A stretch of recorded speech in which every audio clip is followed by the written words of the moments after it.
And what's up, everybody? We're back with another episode of the Live, Laugh, Left podcast.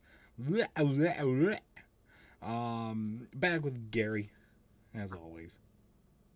Hello. We got a lot to talk about this week. Nashville is in the books. Got a lot to talk about there. I did, in fact, get around to watching the Earnhardt documentary on Prime. Can't wait to talk about that more. What the fuck? What? What happened? Oh, it's gone. Okay. My taskbar was still up and now it's gone. I don't know what that was all about. But anyway. So I got a lot to say about that. We got some other silly season news to go over. Some pretty big stuff. And of course, we'll preview this weekend's action at Michigan. Yay! Michigan race, yay! Stay tuned for the end as well. We've got a big announcement. So stay tuned for that too at the end as well. But let's jump into Nashville first. For like the third week in a row, I forgot the Truck Series was on, so I did not watch them. I couldn't watch it at all. I was scrolling on like Instagram at like 10:30 or whatever, and then I see that they posted who won the race, and I was like, oh yeah, the Truck Series was on tonight. Damn it, I could have watched that instead of watching YouTube. But Frankie Muniz had engine issues on like the first lap, which kind of screwed up everything. Kyle Busch got a restart violation on that ensuing restart. Jack Wood and Okada got round spun in stage 2, but otherwise it was a fairly clean race outside of those incidents. It came down really. Lane Riggs was dominating the race, but his pit crew sucked all night. Couldn't get him an efficient pit stop to save their life. Corey Heim was up front as he always is, but at the end of the day, the pit strategy that would come down to win the race would actually come from Raja Karuth's team, who used some incredibly good pit stops and put himself ahead of Corey Heim and Lane Riggs, and was able to hold them off in the final few laps to secure the win. Yay! We love when Raja Karuth wins. Yay! I called it too. Garry did call it. Oh, there we go. Garry did call that one. Good job, Garry. Good job. Finally, I called something. So yeah, not a super crazy truck race or anything like that. And then the Xfinity Series, which I was planning on watching and then didn't get to watch any of it. So, Parker Retzlaff and Kyle Sieg wrecked early. Corey Day spun to end the first stage. Lane Perkins also went around for a spin in stage 2. And then the big one hit in stage 3. Took out a lot of drivers, including Christian Eckes, Josh Williams, Brandon Jones, and others. That was definitely, I think, the biggest wreck of the weekend. Took out a lot of heavy hitters there. William Sawalich spun as well. At the end of the day, though, it would be another familiar face kind of running the show with Justin Allgaier dominating and winning again, as he always seems to do. Are you really surprised? Then the Cup race. AJ Allmendinger had to serve a lap 1 penalty. Stop and go penalty. He tried to claw his way out of it, but never really could. As if he was going to do anything anyways. He wasn't. Sorry. All of the action, though, otherwise happened in Stage 2. Stage 1 was caution-free. Stage 3 was caution-free. Stage 2 is where all the action happened. Recky Spinhouse wrecked again. Not of his own fault this time, though. It was of fault of Carson Hocevar, who has become the new Ross Chastain in that he is wrecking everybody and doesn't seem to give zero fucks about it, which is very interesting. On the restart after that accident, though, Alex Bowman and Noah Gragson would wreck. And then the restart after that, Christopher Bell would wreck. But Christopher Bell would continue on and somehow get a top 10. Don't know how they fix that car up with how bad the rear ends are with these things. And he hit it straight, squared it up right with the wall, and still somehow managed a top 10. Good work, Joe Gibbs, I guess. I don't know. The only other accident was Corey Heim got caught up in an accident with Brad Keselowski. Because Brad Keselowski can never have a good race anymore, apparently. He always has to get up in somebody else's shit.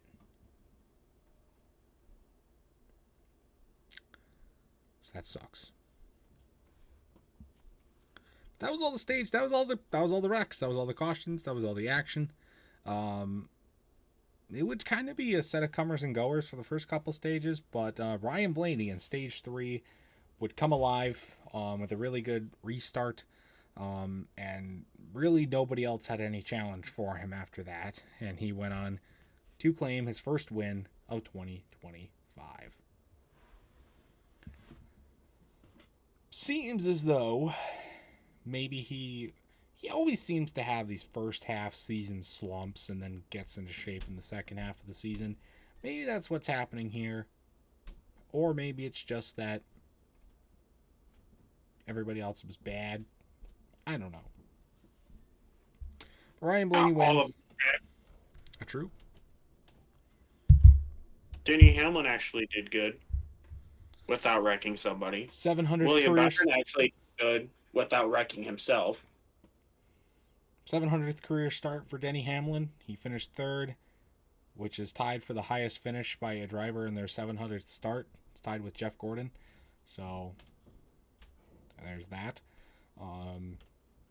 I had Chase Elliott in fantasy this week. Wrong move. He was ass outside of the first stage. Finished like 16th. Got like 4 stage points. Not a good day, but it is what it is, I guess. We hadn't taken him yet, so might as well. That was it for Nashville. Not a super crazy weekend, all things considered. But, you know, not super bad either. Some good racing all throughout. Some good strategy that played some big... Strategy definitely played a big part of it, and I think that's kind of where separates some of these guys. And overall, I think it was a pretty good night. Pretty good weekend, I should say. In the Music City.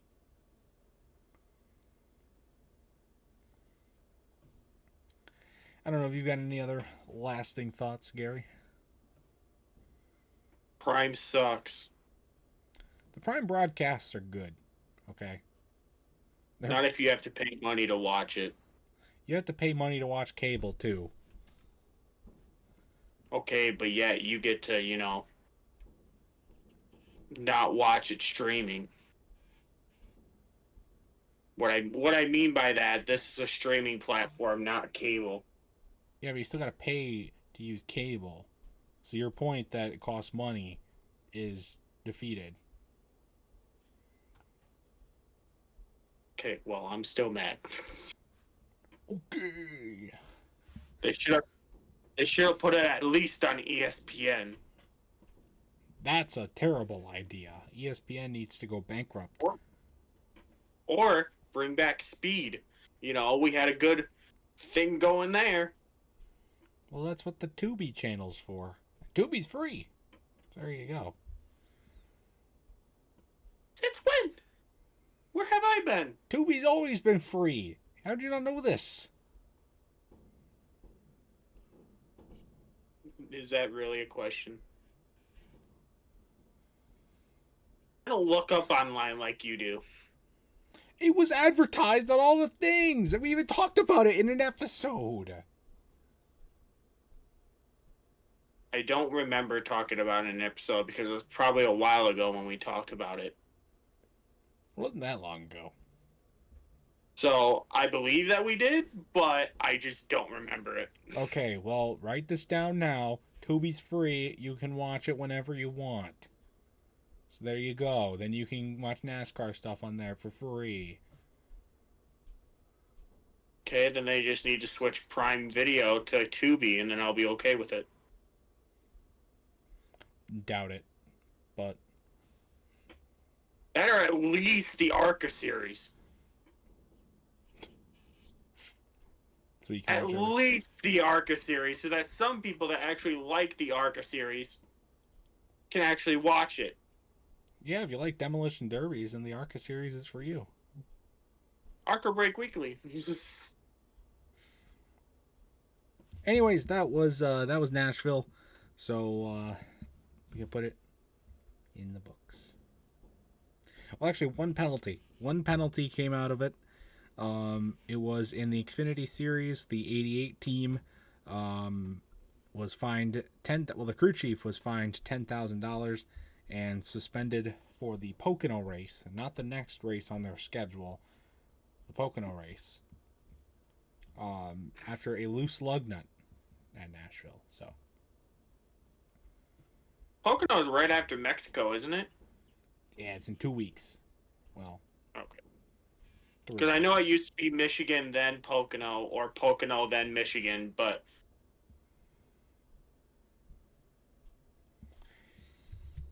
All right. So that is it for Nashville. Some other news. The in-season challenge thing, that you remember that? The thing that they have not talked about at all this season because it's stupid? Well, they set the field for it. Basically every it's a 32 driver field, which is pretty much all the full-time drivers. The only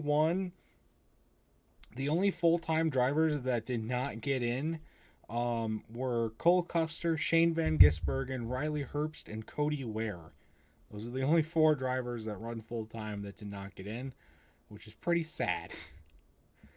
Well, then again, Shane Van Gisbergen's only good at road courses. And 2 of them are rookies. One of them's Cody Ware, and then you have a guy that won a cup race. Actually won a cup race that didn't even make a field of 32 out of 36. I mean, what are we doing, guys? I love how you just say that one, and then you have Cody Ware just because he's Cody Ware. Well, Cody Ware shouldn't even count as a full-time driver, so...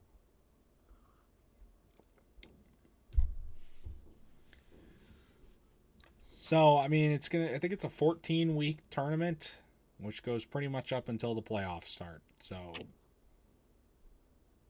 cool, I guess. I don't know. And it starts at Michigan. True. The Atlanta Motor Speedway got a new owner and therefore a new name. It's now called the Echo Park Speedway. Welcome back, Lowe's Motor Speedway.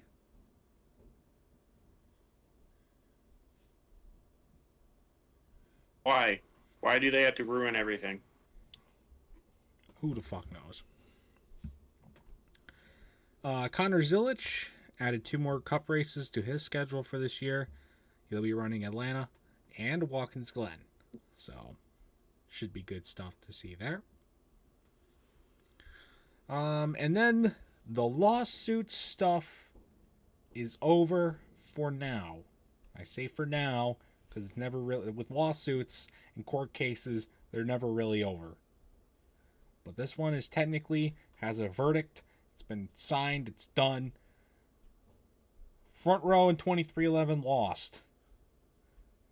The judge favored in favor of NASCAR, and which is huge because 2311 and Front Row Motorsports might very well lose their charters. Not just the ones that they were fighting for, all of them. They could be done as teams after this season at the worst. Or they'll at least be in severe debt because they'll lose their charters and then have to buy new ones, which is a lot of money nowadays. It's okay. Michael Jordan and Denny Hamlin will figure out something. Which is, it's kind of bizarre. I'm not too surprised that they lost. I thought it really could have gone either way, to be honest with you. But the repercussions of this is pretty crazy. It's definitely something we're going to have to watch out for. And I'm sure that the media will be all over it this weekend. And I will be there. I will report on it. I will be the man that will do it. I will be the newscaster. Because I want to know what's going to happen. Because it's kind of crazy.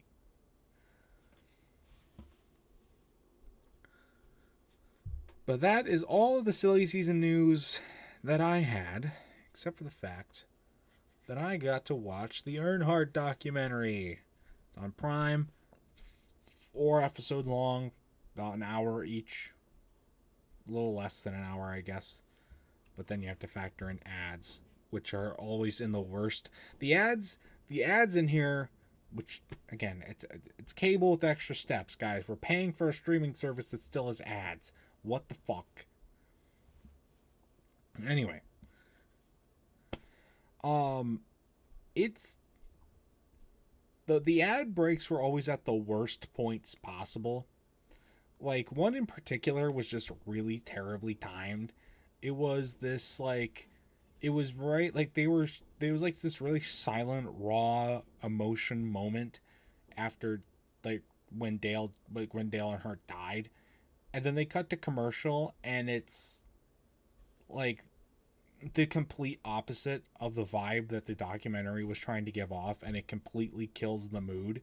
And it's just like, I get it was probably an automatic algorithm that put it in here, but that's just fucking disrespectful as hell. What are we doing, guys? With that being said, this is a really good documentary. Really, really good documentary. I knew it was gonna be. I knew it was gonna hit at least a certain quality level, because it was, Dale Jr. was very involved with it. It was gonna be very, this definitive documentary about his dad and his life and his career and all this sort of stuff told through his family. So I knew it was gonna be good to an extent, but it is really good. They dive into a lot of stuff in this documentary that I did not think that they were going to talk about at all.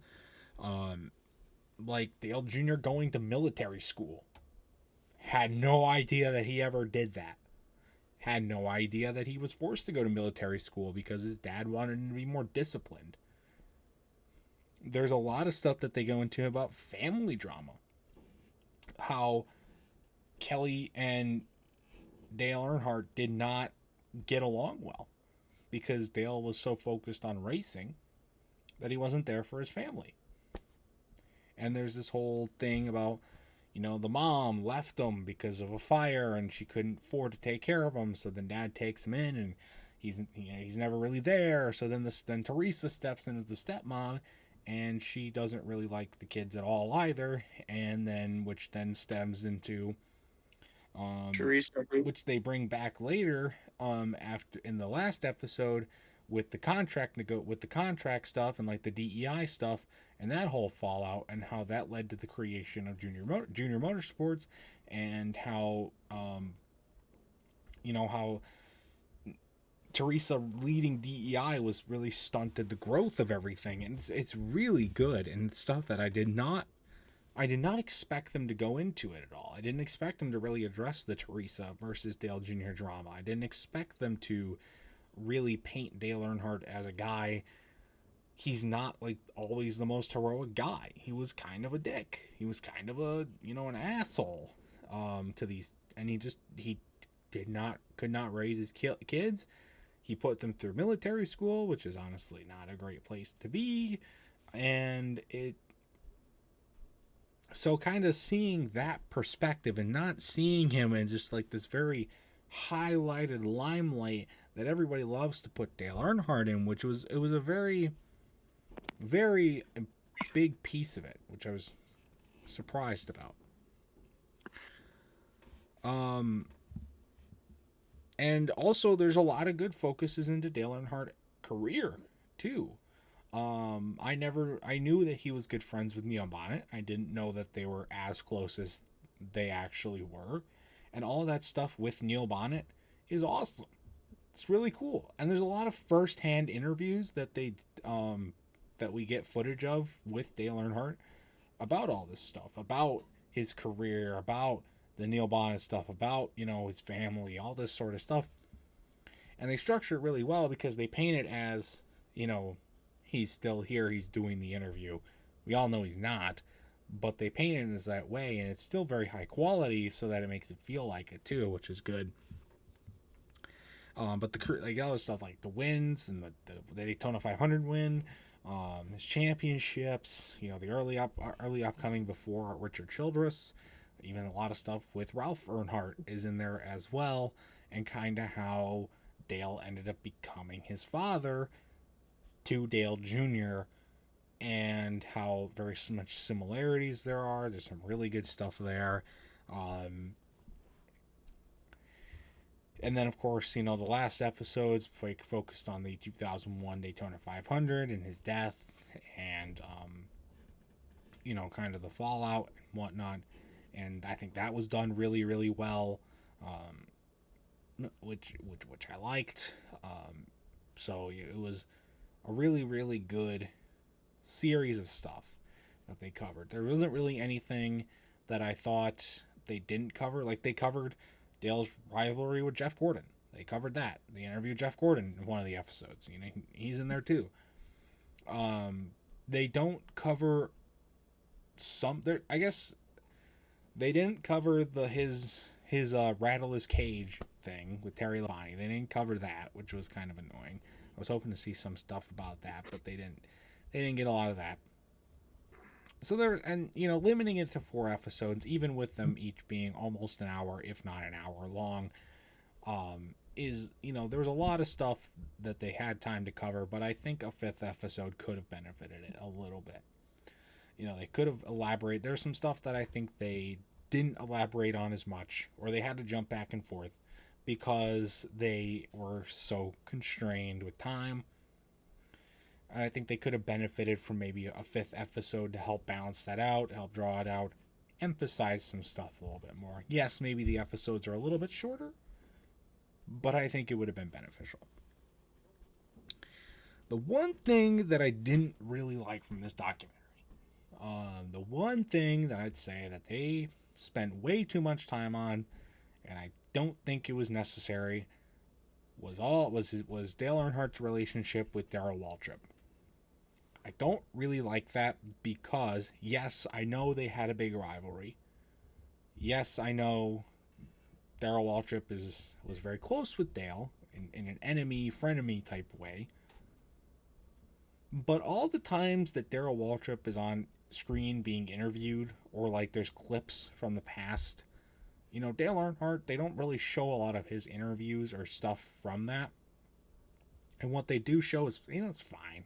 But every time Darrell Waltrip is speaking, either retroactively from like a past interview or a current interview that they're filming for this documentary, he sounds very petty. He sounds very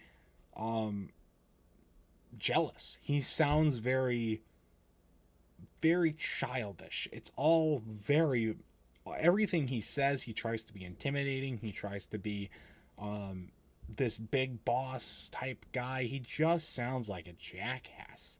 He sounds petty. He sounds annoyed. He sounds tired of it all. He sounds selfish in a way. And it's really annoying because the first episode, for the most part, is all about that. Except for personal life stuff, which they... So, like, I guess really about half of it's about the Darrell Waltrip stuff. And it really pisses me off because I don't think it was necessary. I think they could have benefited from cutting some of that stuff out. Yeah, maybe have a little bit of a segment in there. It was a pretty big rivalry.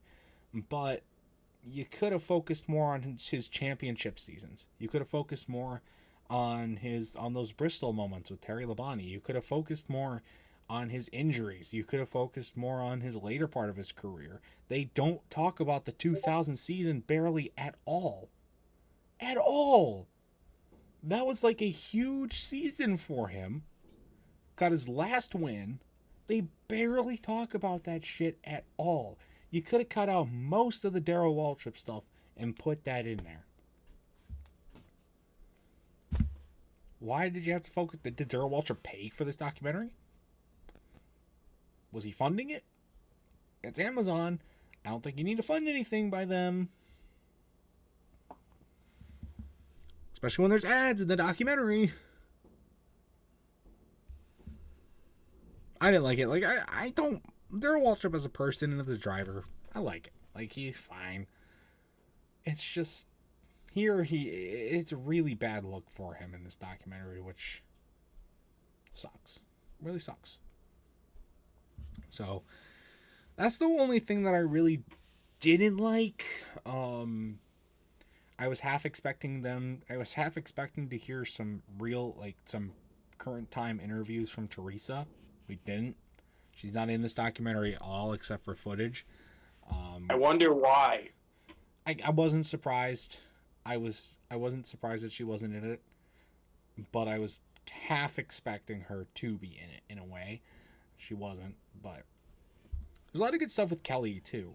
You know, her attempts to be a driver, her attempts to, and like how she couldn't because of gender stereotypes back then, and how that really limited her career. How that, but how she still has played a very pivotal part in both Dale Earnhardt's career when he was still alive, and now Junior Motorsports today, building the team up and everything. They do some good stuff with Garry Earnhardt as well, which is nice. So I like to see that. I like to see that. It was good. So lots of cool, interesting points that they make and cover. It's a really, really like very high quality documentary. They cover a lot of good stuff. It's very emotional. It's very dark. Well, not dark, but it's very emotional. More emotional than I thought it was going to be. And it doesn't paint Dale Earnhardt necessarily in the best light, but it still shows respect to him. Immense respect to him, which, I think is a very important, and I think the best possible route that they could have went for this documentary. I gotta say, 9 out of 10 documentary for sure. Really, really good. If you got Amazon Prime and you got like 4 hours of your day, 5 hours of your day, I recommend watching it. I don't think you'll be disappointed. So.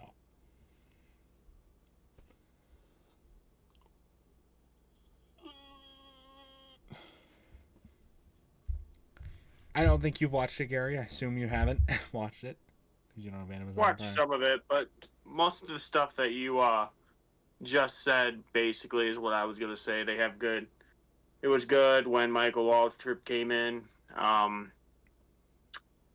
It didn't really interest me that much, just again because they weren't talking about the Terry Labonte Darrell Earnhardt rivalry. Like, that's one of the big rivalries he had, and that's what the best quote of Earnhardt really had. I don't really think. Yes, they put heart into this, but I don't think at that point they weren't putting as much heart into it. They were just saying how Dale Earnhardt was.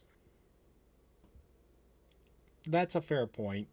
Another thing I forgot to mention, they really do show how the media used to view him before his death. Where he was the bad boy. He was hated. Very polarizing character because of how he drove. And you kind of see that, like, a lot of people, it's a very convenient timing for this documentary to come out, and then also all this stuff about Carson Hocevar being a really bad driver coming out. There are a lot of similarities in between there. So, but another thing I would have liked to see more of in the documentary, he's not even in it at all, which I think is a travesty, is Kevin Harvick. He's not in this documentary at all. I think he and Dale Jr. are on good terms. I don't know if they are or not. But they do a whole part in the last episode about Dale Jr. winning Daytona in July and kind of the healing from that. But they don't mention the Atlanta win at all. They should have a good connection, Dale Jr. and Kevin Harvick, because I think they were doing a podcast together on Kevin Harvick's podcast. And Kevin Harvick was on Dale Jr.'s podcast too. Right. So that's why I assume that they're on good terms, but I don't know. I don't know why Kevin Harvick wasn't in this. I feel like he could have been a little bit at the end. But again, I think that's where maybe a 5th episode, if you cut some of the Darrell Waltrip stuff down and you add in a 5th episode, I think you could have, that would have been the golden limit. You could have fit everything in, kept it a good length, kept it a good pace, and got everything put in. Obviously, we don't know why Kevin Harvick wasn't in it. He could have just declined to be in it. You know? Maybe he wasn't asked. Maybe we don't know something. Who knows? But to get back to your point, I don't know. I thought they did really just show who he is, though. Like, it was a very raw look at who Dale Earnhardt is. They didn't sugarcoat anything. They didn't hide anything. At least I don't think. And they kind of just played it how it is. You know, it's fine. I think that was a fine way to go about it. Because he's such a idolized and looked upon figure 24 years plus years now after his death. He's still this like idolized, looked upon figure, especially in the NASCAR world, that I think kind of bringing him back down to a human level, how he was a good way to go about it.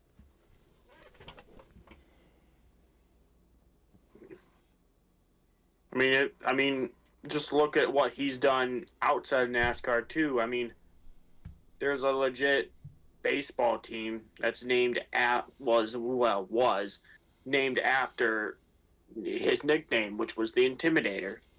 So, I mean, and it was where he was born and raised.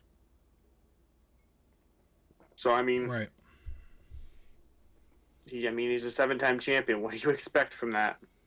Exactly. Yeah, it was done really, really well. Covered a lot of good points. So, good job, Dale Jr. He talks about it. He talked about it in the Coke 600 broadcast, and he talked about it during the Nashville broadcast, too. How it was a very huge passion project for him, and he was very happy with how it turned out, and he should be happy with how it turned out. It turned out really, really good. And I hope people appreciate it and love it and give it the attention it deserves. So, I think even some of his closest friends were caught off guard with how raw and emotional it was. I certainly was. I don't know the guy at a personal level at all. So, but yeah, that's the documentary. Like I said, get a chance to watch it. Highly recommend it. Will not be a waste of your time. I saw another documentary on Amazon when I was looking up this one. It's about Kyle Busch. It's called Rowdy. It's the 102-minute documentary. It's like an hour and 40-something minutes. About his career. It looks really good, but I'm kind of refraining from watching it because his career's still going on, and I don't like documentaries about like a career of not just NASCAR drivers, but other athletes, singers, other like big figures. I don't like their documentaries being made about their careers or but while they're still going, you know, because there's more to add. There's going to be more stuff. There's going to be more things to cover. And if you jump the gun and make a documentary about it before it actually happens, then you got to make another one, or it defeats the purpose of making the true comprehensive one that would serve it the most justice. I don't know. But I mean, it looks pretty good. Maybe I'll give it a watch. Maybe I won't. I don't know. We'll see.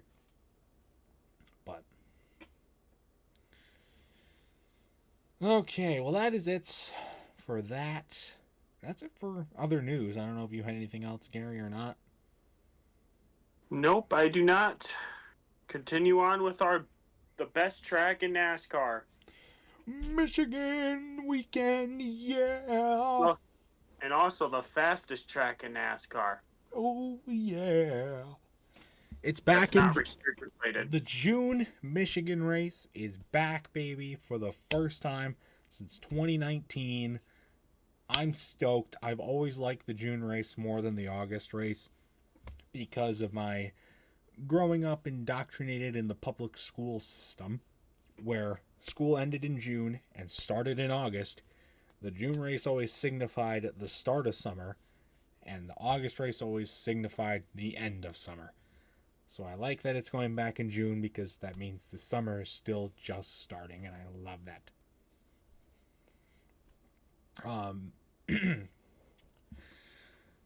Michigan's going to be all about speed. Not expecting the super crazy race, but there's probably going to be some really exciting moments. I mean, we saw a fucking flip last year. A flip. In Michigan, we saw 2 flips, actually. 2 flips? Yeah, something that I didn't get to see because rain the previous day. And that's the other thing. Rain. We are gone now 5 consecutive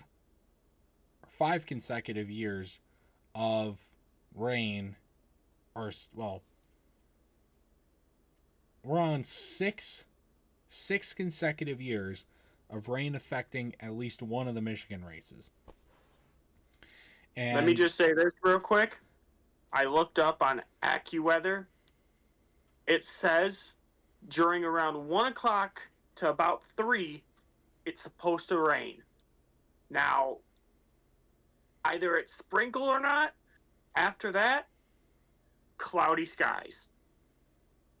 So, race could get in, but then again, they have to clear off, and it takes about an hour for it to clear. Yeah, we'll see. I mean, the rain is just, rain itself has a very strong track record. 5 out of the last 6, 7 out of the last 8, or 6 out of the last 8 Michigan races have been affected by rain to some degree. The last 2 Michigan races have been postponed to Monday due to rain, which is insane. I'm really hoping that's not going to be the case this year because I might not actually even be able to go if it goes on to a Monday. But yeah, the weather is fluctuating. There is rain in the forecast. It's pretty much a guarantee at this point. But it does look good to get the race in on Sunday, which I would love. Just can we finish on a Sunday?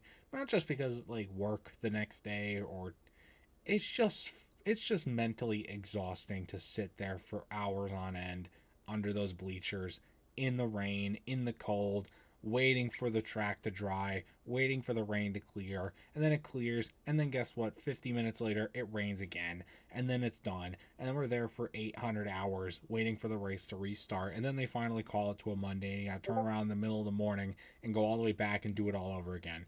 It's very mentally draining, and I don't like it, and I want that to stop. I don't like it at all. In the history of NASCAR racing at Michigan, there has been, I think it said 15 times it's rained at Michigan. So, yeah, who knows? This Sunday could be 16. We'll see. At least cancellation. Sorry, cancellation. We'll see. But I'm excited. I'm gonna go. I've never been to the tents during the June race, so I'm excited to see what is excited to see what they've got. Any new vendors, any new stuff to see, to check out. I'm excited to see what new companies might be there. If they got some cool cars, or there's going to be some new driver meetups, some new introductions. Of course, with all the lawsuit stuff going down, it's going to be interesting to see how they address that, and just see what else the fun stuff there is to do. So, and I will be at home watching the broadcast, so I could tell you what the broadcast looks like from Michigan. get two You're different welcome. perspectives. Sitting in turn 4. You're welcome. But anyways, Xfinity Series is off this weekend. Trucks and the Cup Series are racing. So first, who do we think is going to win the truck race? They are back since a long, long time. Let me just say. 2019. Yes, that is a long time in my eyes. Screw it. Let's go with the guy that you always like to do. It takes a week.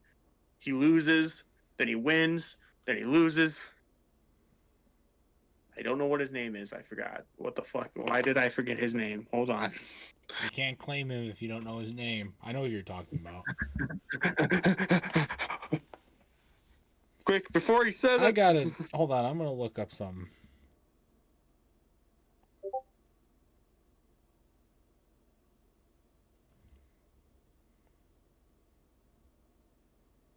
Corey Heim. That's his name. I'll take Corey Heim.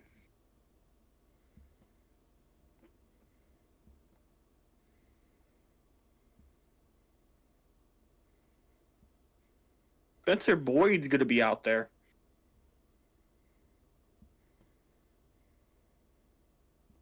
Jack Wood's going to be racing.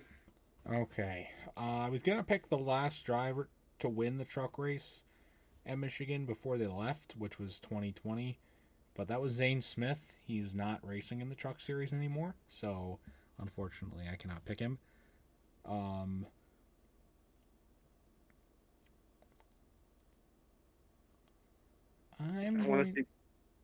trying to see if I can find a NASCAR driver that's racing here, but it looks like the only NASCAR driver that's racing it is Ross Chastain. Yeah, I don't think he's going to win, honestly. I'm going to pick Matt Crafton to win. Fuck it.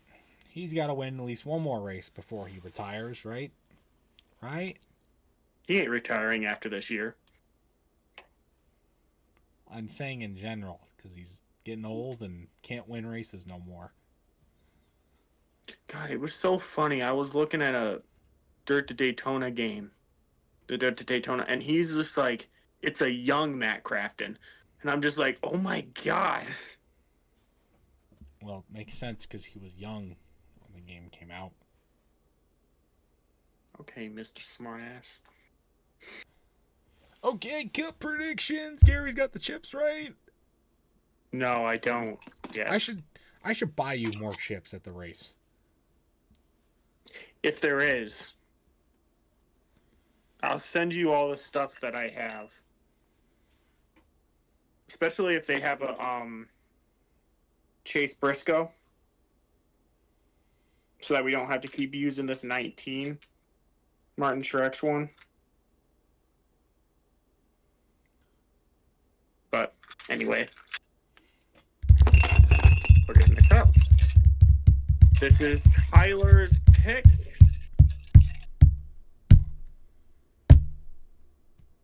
Alex Bowman. Not a bad choice. Hendrick's been doing. He's not been doing that good though. I might be cooked, chat. He's been doing decently. You win. No longer cooked, chat. No longer cooked.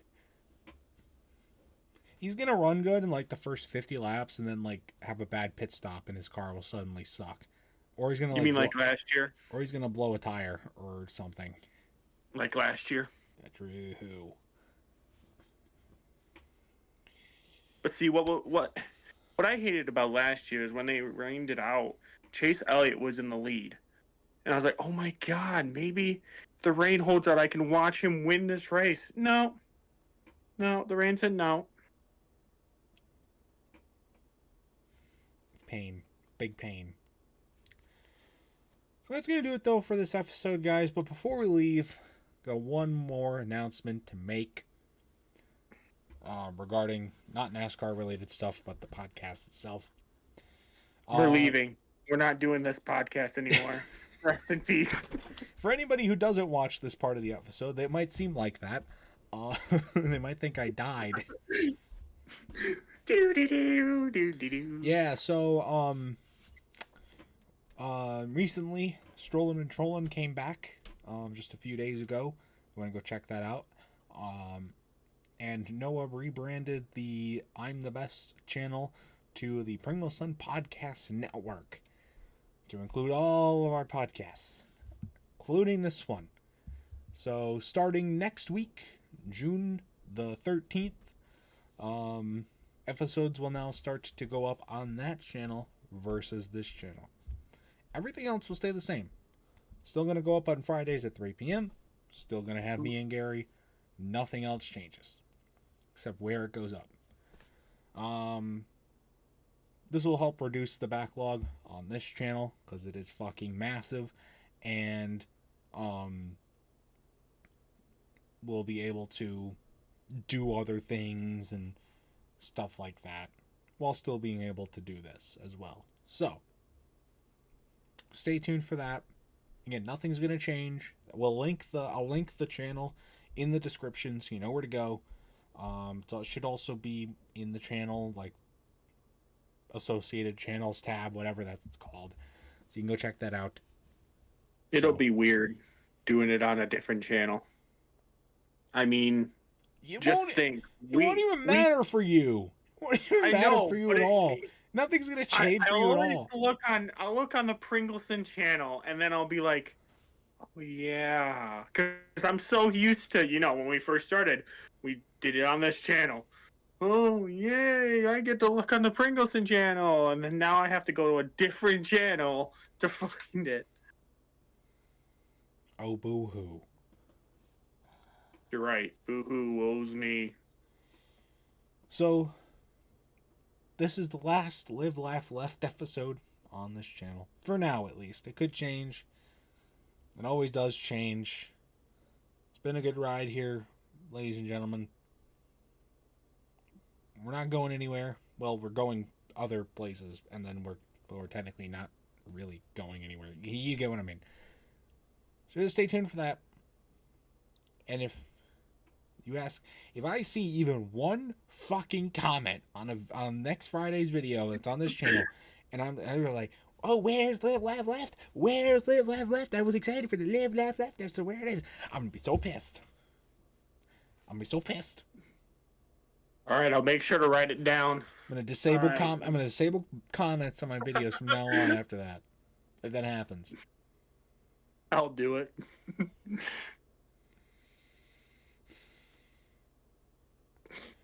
But anyways, guys, that's all I had to say. It's going to do it, though, for this episode. Next episode's going to be a big one. Recap Michigan. Or recap my experience there. Hopefully I get to see the full thing happen out in one day instead of two. And then we'll move on as we move into our new home on a different channel. That's going to do it, though, guys. Stay tuned for other much more amazing content. Until next time, we'll see you guys later on the Pringleson Podcast Network. Goodbye.